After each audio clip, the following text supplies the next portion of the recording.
কাউকে কাঁদিয়ে, কাউকে কষ্ট দিয়ে, কারোর সাথে অন্যায় কিছু করে আর যাই হোক জীবনে সুখী হওয়া যায় না। জীবনে সমস্যা থাকবে, জীবনে দুঃখ থাকবে, জীবনে কষ্ট থাকবে, এর মাঝে সুখও থাকবে। আসলে আমরা অনেকেই আছি দুঃখের সময় ভেঙে পড়ি, টেনশন করতে থাকি, হাহুতাশ করতে থাকি এবং খারাপ মানুষগুলোর বুদ্ধি বেশি নিতে থাকি। ভাই আমাদের কঠিন পরিস্থিতিতে না আমাদের শত্রুরাও আমাদের সুযোগ নিতে আসে। তারা কি করে জানেন? এই সময় না বন্ধুর রূপ ধারণ করে। যারা শত্রু তারা বরাবরই শত্রু থাকে, এদের থেকে নিজেকে দূরে রাখার চেষ্টা করবেন। আর আমাদের জীবনে সবথেকে ভয়ঙ্কর মানুষ কারা জানেন? যাদের সাথে আমরা এক ছাদের তলায় আছি, যাদের সাথে আমরা এক টেবিলে বসে খাচ্ছি, তাদের মধ্যেই কেউ কেউ। এরা শত্রুর থেকেও ভয়ঙ্কর হয়। যারা শত্রু তাদের তো দুই চোখে দেখতে পাচ্ছি আমরা, তাদের কথাগুলো শুনতে পাচ্ছি, আসলে তারা আমাদের পছন্দ করে না, ডিরেক্টলি তারা ফাইট করে। কিন্তু যারা ভয়ঙ্কর মানুষ তারা সামনে প্রশংসা করবে, সামনে এমন হাবভাব দেখাবে যে আপনি বিশ্বাস করে ফেলবেন, আপনি তাদের ভরসা করে ফেলবেন, অথচ পরবর্তীকালে দেখবেন তারাই পেছন থেকে ছুরি বসাচ্ছে। তাই সবার কাছে সব কথা বলতে যাবেন না। মনের দুঃখ কষ্টের কথাগুলো মনের মধ্যে চাপা রাখুন।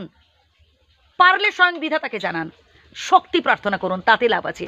কিন্তু এই জনে জনে সবার কাছে বলতে যাবেন না, কারণ এই পৃথিবীতে খুব কম মানুষ আছে যারা আসলে আপনার দুঃখ কষ্টের সাথী হবে।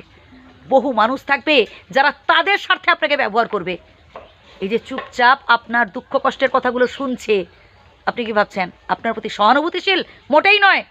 সে ভাবছে যে এই মানুষটাকে আমার স্বার্থে কী করে ব্যবহার করব, এই মানুষটাকে আমার টার্গেটে কি করে লাগাবো কাজে। একদম বাস্তব কথা ভাই।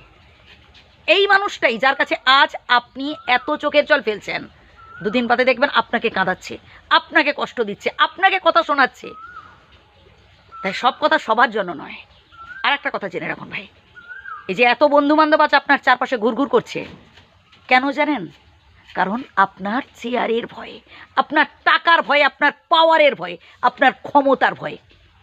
বুঝলেন? আপনাকে ভালোবেসে নয়, আপনাকে ভালোবেসে নয়।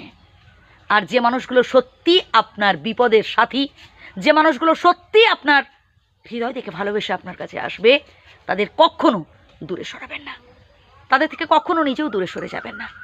তাদের সাথে ঝগড়াঝাটি হোক, খুনসুটি হোক, আবারও মেলমেশ করে নেওয়ার চেষ্টা করবেন, কারণ এরা আসলেই আপনার শুভাকাঙ্ক্ষী। তাই মানুষ চিনতে শিখুন। সবার কাছে মনের সব কথা বলার কোনো দরকার নেই।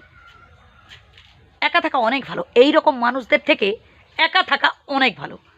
বন্ধু যেন হয় বন্ধুর মতো। ওই সামনে মিষ্টি মিষ্টি কথা বলবে আর পেছনে ক্ষতি করার চেষ্টা করবে, এরা কোনোদিনও আমাদের বন্ধু হতে পারে না। ভালো থাকবেন, মানুষ চিনতে শিখুন।